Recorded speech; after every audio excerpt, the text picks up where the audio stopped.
Right here at the beginning, the little sign says Trimpe Shelter in 4, Route 16 and 14.5. Route 16 is where we got picked up yesterday. Back there, you can still see the van of our shuttle driver. Got names written all over that thing. He's trying for a Guinness Book of World Records, he says. But real pleasant shuttle. But we're gonna head north. It's 14.5. We're gonna enjoy slack packing, try to avoid some of the rain tonight. Also try to dry out again, so maybe help with the chafing situation. And that is really it. The plan is just to hike. Our packs are light because we've got everything still back in the hotel room that we didn't need today. Jackets and some food. On our last video, we didn't mention we ended up at the visitor center getting off and going to the town of Marion. Oh, I thought we mentioned that. Yeah, so yesterday we got off of the, because of, I thought we did. Yeah, the chafing is a real thing. And we were wet because of the rain and car washy stuff. And the previous day we were wet because it got really humid and warm, and so we were sweaty and salty. So the young lady in front of me in particular was a bit pained. So we decided to get off, wash off the salt, try to nip some of this in the bud. But today, because we're staying at a hotel in Marion, we're going to slack pack. So 14.5 miles. Should be a beautiful day today. Tomorrow, not so much, but that's a topic for another time.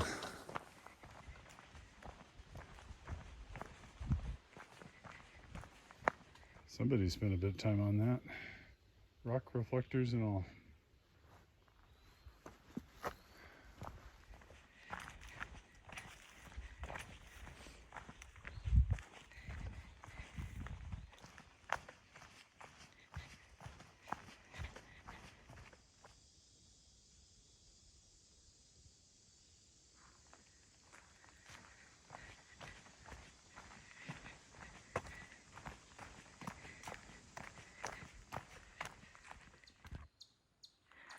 Four and a half miles from where we got dropped off, we came to Trimpe Shelter.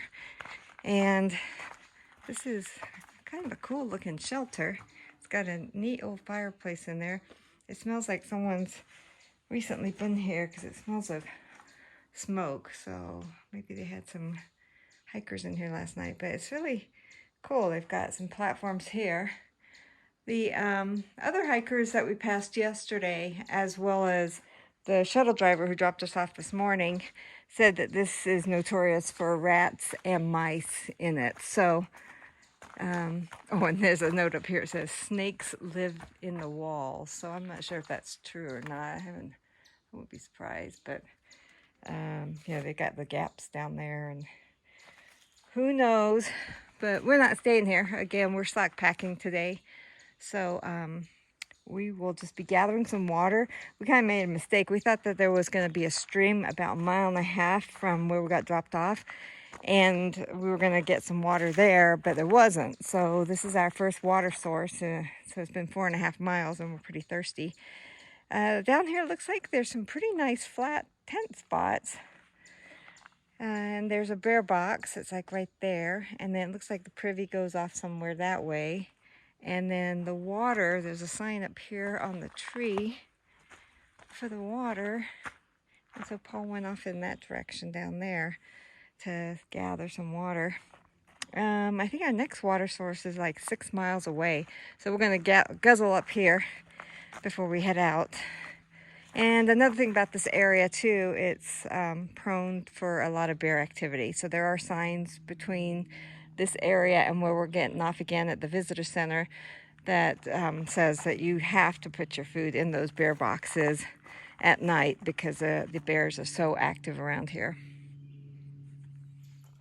Somewhere up there, you can hear her voice. Jane's doing one of her videos.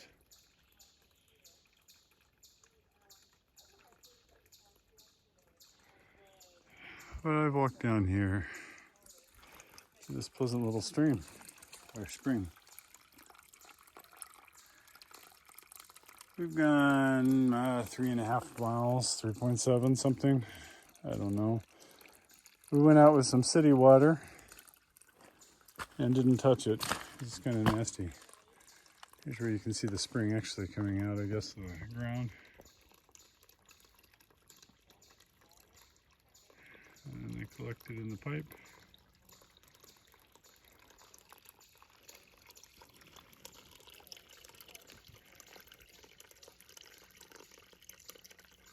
Nice. Looking forward to some good water.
We're stopping for lunch and admiring this view of the Rye Valley.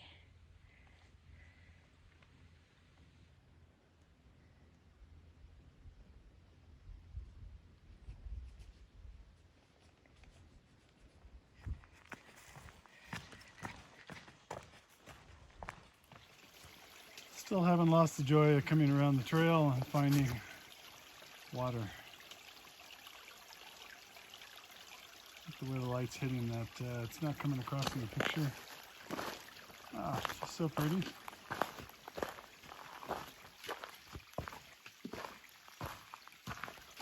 Little bridge.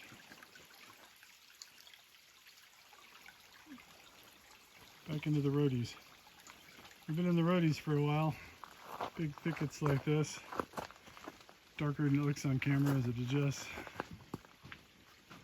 But nice.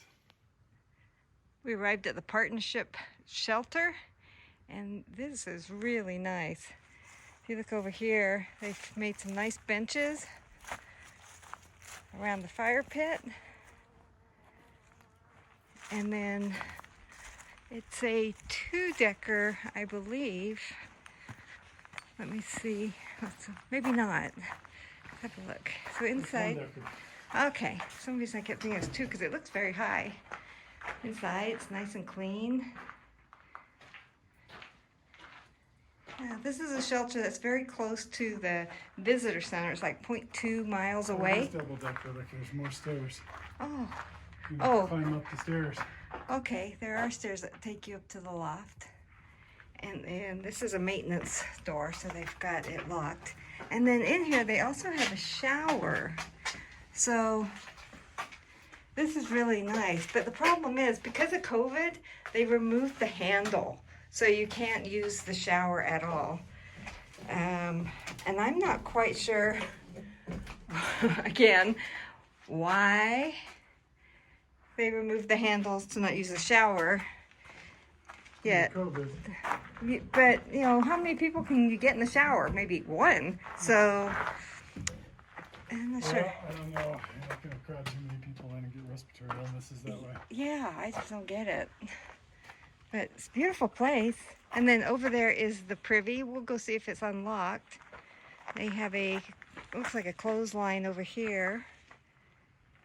But it's really well done. Beautiful. Oh, look, There's a spigot someplace. There's a little nest up there in that corner. Yeah. Oh, sweet. I don't see any birds. Maybe it's an old nest. Let's go. I'm nosy. Let's go up and see what's up here. Upstairs it looks pretty good. It's pretty spacious. Got a big window. Looks pretty clean too. You got a couple of those chandeliers up there. So here's a look at the privy. Shockingly enough, it is open. Look at the construction work on that. That is beautiful. So we'll take a look inside.